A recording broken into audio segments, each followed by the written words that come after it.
Il faut chérir les PME en Afrique. Ce n'est pas moi qui le dis, c'est Tidiane Thiam sur une interview de la chaîne NCI de la télévision ivoirienne. Et voilà comment il le dit avec ses propres mots. J'allais vous poser la question. Oui. Quel regard jetez-vous sur la situation des PME? Vous l'avez dit, avec un entrepreneuriat qui monte en puissance dans le pays. C'est une des forces et une des chances de la Côte d'Ivoire. Il y a les freins, notamment Bien au sûr. niveau Bien sûr. financier. Bien sûr. Mais là aussi, pas forcément. il y a des solutions Vous qui techniques. êtes banquier, dites-nous. Un pays comme le Mexique est passé à la facturation électronique. Bon, je n'ai pas gardé mon cellulaire, mais toutes les transactions aujourd'hui au Mexique sont enregistrées sur votre cellulaire. Quand vous allez chez le coiffeur, vous payez 200 francs CFA et ça passe sur le cellulaire. Tout est digitalisé. Tout est digitalisé. Mais là où c'est intéressant, c'est que ça permet maintenant aux PME, aux coiffeurs qui a 3 chaises, d'avoir un compte d'exploitation. Pas si pour tous les Ivoiriens ça parle, mais enfin, en tout cas, il peut produire une comptabilité. Formaliser une comptabilité. Le business. Voilà. Il a coiffé tant de personnes, plus chaque interaction est individualisée. Bien sûr, ça laisse des traces. Voilà. Ensuite, il peut aller dans une banque. Donc, ce qui s'est passé au Mexique, c'est que subitement, les PME ont pu emprunter. Parce que quand elles allaient dans les banques, les gens disaient « Mais vous êtes dans le secteur informel, vous n'avez pas de compte. » « Ah, pardon, monsieur, maintenant j'ai tout ça. Voilà mes papiers. » Donc, s'ils donnent accès à la banque, à leurs informations, ils peuvent emprunter. La fraude fiscale au Mexique a baissé de 60%. Les recettes fiscales de l'État ont augmenté de 60%. 60%. Imaginez combien d'écoles, combien de routes vous construisez avec cet argent, sans vous endetter. Parce que ce système est extraordinaire. Et c'est là que la technologie permet des choses qui étaient inimaginables avant. Le Brésil est à plein en train de mettre ça en œuvre, le Chili, un tas d'autres pays. Bon, je suis en discussion aussi avec certains pays en Afrique qui regardent ça. Le Rwanda est bien avancé sur ce chemin. Donc, il y a des choses qui sont révolutionnaires et qui vraiment... Les PME, il faut les chérir parce que je dis toujours que la base de l'économie, c'est l'économie locale, nationale, domestique. J'ai suivi cette interview de Tidiane Thiam il y a quelques semaines et j'ai trouvé très important pour moi de récapituler 5 points hyper importants qu'il a rappelés dans cette vidéo qui pour moi doit être connu par tous les entrepreneurs et aspirants entrepreneurs sur le continent africain. Dans cette vidéo, nous allons parler de ces 5 points, mais surtout, c'est très important de comprendre la clé de nos économies, la clé du développement en Afrique se tient dans ces quelques mots, dans ces 5 principes que Tidiane Thiam a énoncés dans cette vidéo. Selon nous, c'est parti. Salut à toi, je suis Ariel Agoudjobé, entrepreneur en Afrique depuis quelques années maintenant et sur cette chaîne, je parle de liberté financière et d'entrepreneuriat, principalement vers le continent africain. Si ce sont des thématiques qui te parlent, n'hésite absolument pas à t'abonner, mais surtout à activer la cloche de notification pour ne manquer aucune de mes vidéos hebdomadaires. D'ailleurs, si c'est fait, j'ai écrit un tout petit livret intitulé le MBA de l'investisseur africain. C'est un tout petit livret qui se lit très rapidement. Dedans, tu vas retrouver les compétences et les aptitudes que tu dois développer pour entreprendre sereinement sur le continent africain, mais également une feuille de route, un plan d'action concret que tu peux suivre pour entreprendre tes activités sur le continent. Mais également, j'ai rajouté 10 idées très rentables que tu peux implémenter si tu débutes tes activités sur le continent. C'est dans la barre de description, tu as un petit lien, tu cliques dessus et tu le reçois gratuitement dans ta boîte email. Avant de continuer cette vidéo, j'aimerais rappeler 2 points, s'il vous plaît, les amis.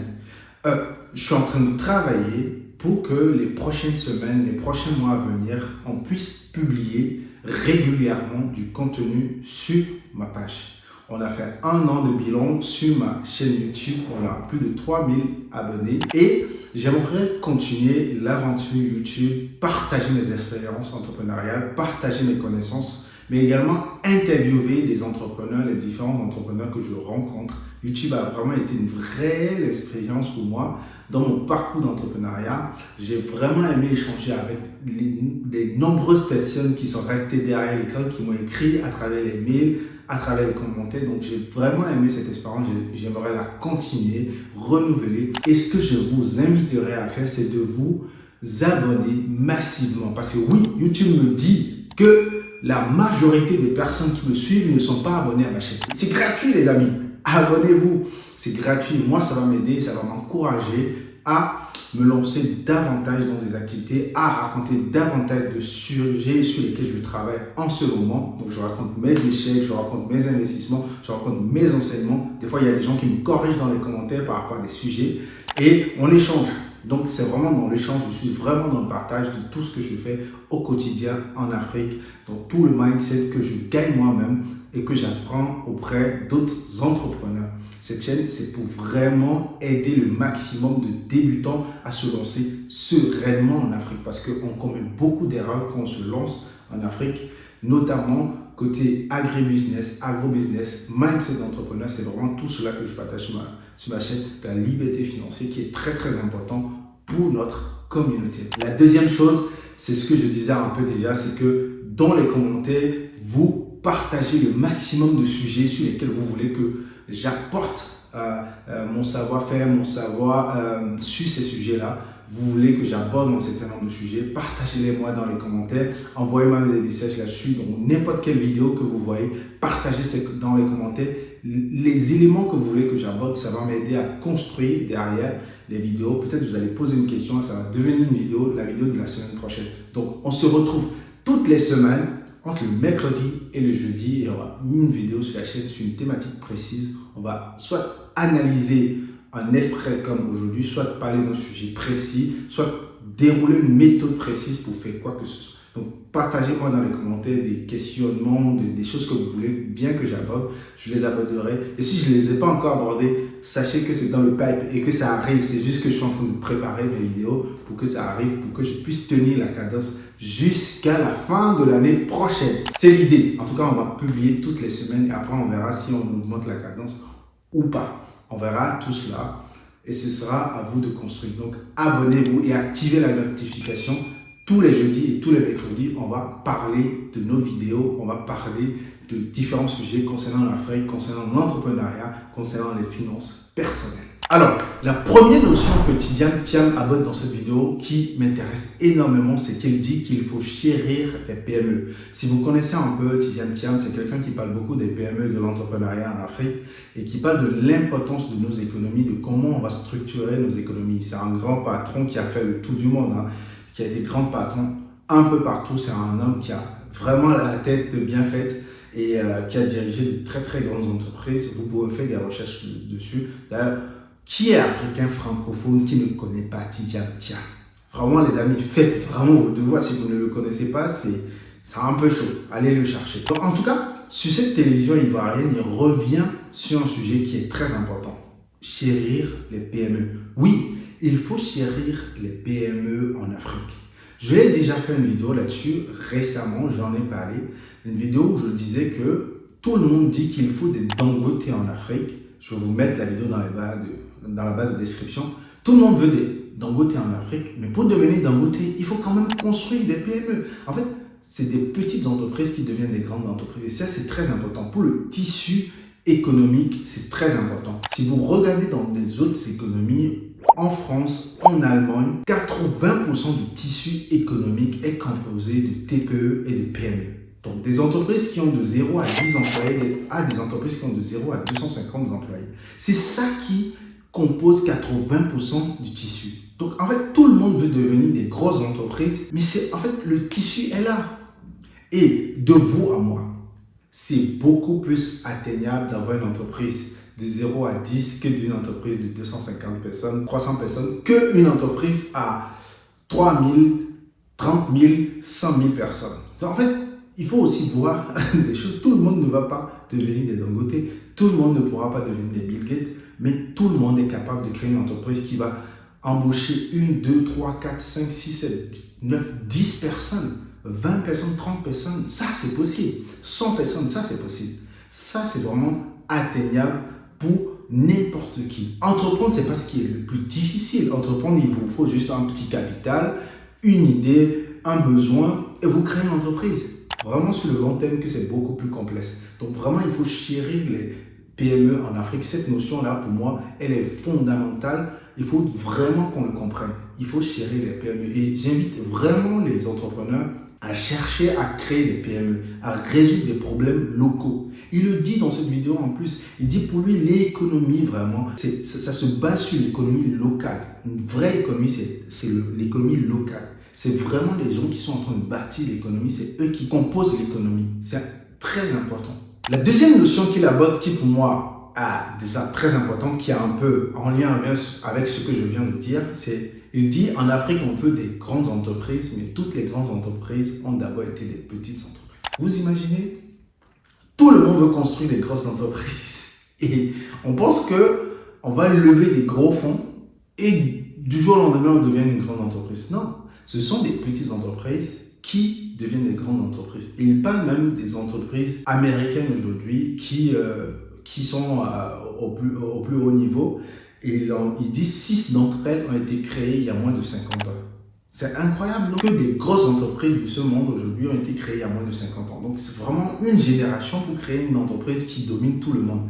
Donc il faut, et ça a été des petites entreprises qui ont démarré dans des garages. Donc vous voyez, vous pouvez faire de grandes choses, mais il faut démarrer petit. Moi, c'est la notion que je retiens de ce qu'il dit là. C'est on peut rêver grand, mais il faut démarrer petit. Il faut vraiment avoir à cœur de démarrer petit. Il ne faut pas être pressé. Quand on est pressé, on se brûle les ailes. Parce que l'entrepreneuriat a ceci de particulier que vous ne pouvez pas sauter les étapes. C'est pas l'école où quand tu es très intelligent, tu passes l'examen du CM2 en CM1 ou que tu passes l'examen du bac en première. Non.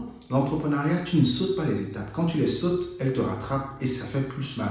Donc, tu ne peux pas les sauter. Tu dois faire tes classes petit à petit. Tu dois apprendre à gérer une personne, 2 personnes, 3 personnes, ensuite 10, 20, petit à petit. Et des fois, à certaines étapes de ton entreprise, ce n'est plus toi qui es en mesure de l'amener un peu plus loin. Des entrepreneurs qui ont porté leurs entreprises à des milliers de salariés, à un moment, laissent l'entreprise à d'autres personnes qui sont beaucoup plus compétentes qu'elles pour les gérer. Donc, c'est très important de dissocier votre ego de votre entreprise qui, elle est là pour résoudre un problème dans la société. Et des fois, ça peut être beaucoup plus grand que vous, beaucoup plus important que vous. Donc, c'est très important d'avoir cette notion de petites entreprises qui vont devenir des grandes entreprises. Donc, on doit tous se focaliser à créer de petites entreprises pour régler les problèmes du quotidien. La troisième notion que je retiens de cette vidéo, c'est quand il dit la base de l'économie, c'est l'économie locale. C'est les coiffeurs, c'est les vendeuses de tomates. La base de l'économie, c'est l'économie locale. Ce qu'il veut dire par là, c'est que c'est dans cette économie-là que nous devons trouver le moyen de développer nos pays. C'est-à-dire que c'est ceux qui répondent aux besoins du quotidien. Là, c'est là-bas que nous allons trouver le moyen de structurer notre économie. Dans la vidéo lui-même, il me dit je ne veux pas être très technique. Mais en vrai, ce n'est pas si technique que ça au final. Mais il faut juste le comprendre. Quand vous rentrez chez vous, en Afrique, dans votre pays, qui ne voit pas les dames au bord de la voie? Où est-ce que vous faites vos courses? Où est-ce que vous achetez vos besoins au quotidien? Ce sont des gens qui ont des boutiques dans le quartier. C'est comme ça que notre économie elle fonctionne. Donc, la base, elle est là. Et c'est là qu'on doit aller chercher à structurer ces économies-là pour pouvoir faire de grandes choses derrière. C'est très important. Donc, c'est important de développer des champions locaux. C'est dans ce thème qu'il veut dire ça, c'est qu'il faut qu'on encourage des entreprises locales, des petites entreprises à devenir des grandes entreprises. C'est là-bas qu'il faut aller. C'est là-bas qu'il faut chérir ces PME-là, ces petites entreprises, ces petits coiffeurs qui ont 3, 4 fauteuils, comme il le dit, à devenir des gros coiffeurs qui ont beaucoup plus de boutiques, qui vont contribuer beaucoup plus à la recette fiscale. Donc, c'est très important, cette notion de il faut se concentrer sur l'économie locale. Parce que si tu ne maîtrises pas ton économie locale, tu vas passer ton temps à chercher les gens qui vont rentrer pour investir, pour faire des choses. Mais ceux qui sont localement là, il faut trouver le moyen de les structurer et de bâtir des champions locaux, comme ils l'ont fait au Nigeria, comme ils l'ont fait partout dans le monde, sauf ce que nous voyons dans nos pays en Afrique francophone. Il va également attaquer un sujet qu'on voit beaucoup sur les réseaux sociaux, beaucoup en Afrique, la question du financement. Il dit pour obtenir un financement, il faut tenir des comptes d'exploitation, il faut tenir une comptabilité. C'est hyper important et je n'arrive pas à comprendre pourquoi les gens ne comprennent pas ça sur le continent. Ils ne comprennent pas pourquoi la phrase qui sort souvent c'est les banques n'accompagnent pas. Bien sûr que les banques n'accompagnent pas parce qu'elles n'ont pas de traces des échanges de tes transactions. Elles ne savent pas comment tu fais. En Europe, les banques accompagnent les CDI, les salariés, parce qu'en fait, ils ont une fiche de poste qui dit celui-là, il est employé chez moi, il reçoit tant de salaire. Et la banque voit tomber tous les mois ce salaire-là. Et donc, la banque a une garantie en quelque sorte. Donc, en fait, il faut juste voir comment la banque fonctionne. En Europe, on dit que oui, c'est facile d'avoir le prêt, d'avoir accès. Mais c'est parce qu'il y a des traces. S'il n'y en avait pas, soyez sûr, hein, les gens qui sont sans papier en Europe, qui n'ont pas de compte en banque, qui ne peuvent pas trader leurs transactions, ou la banque ne sait pas comment leurs transactions n'ont pas de prêt non plus. Hein. Donc, peu importe l'environnement dans lequel vous êtes, si la banque ne comprend pas vos transactions, vous n'aurez pas de financement. C'est aussi simple que ça. Et l'Afrique ne fait pas exception. C'est pour ça que les banques dorment avec beaucoup d'argent et ne financent personne. Parce que beaucoup de gens n'ont pas de compte d'exploitation, n'ont pas une comptabilité qui est bien tenue. Quand tu leur parles d'expert comptable, ils vont te dire c'est trop cher. Pourtant, on fait des erreurs monumentales. Je vous parlerai une fois d'une des grosses erreurs qu'a commis mon père, par exemple, dans son entreprise individuelle, mais ce sera l'objet d'une autre vidéo. Mais des erreurs qui vous conduisent dans des gouffres financiers que vous n'imaginez pas, juste parce que vous n'avez pas voulu confier les choses aux professionnels, ou en fait, on a tellement peur de la taxation des impôts que on fuit le secteur formel. Mais pour emprunter, pour devenir une grande entreprise, il faut formaliser les choses, il faut tenir un compte d'exploitation, une comptabilité, il faut que la banque sache comment votre business fonctionne, c'est quoi votre business model, comment vous gagnez de l'argent, comment vous dégagez des bénéfices, et à ce moment-là, la banque vous financera. Donc en fait, il nous a juste dit comment on peut obtenir du financement.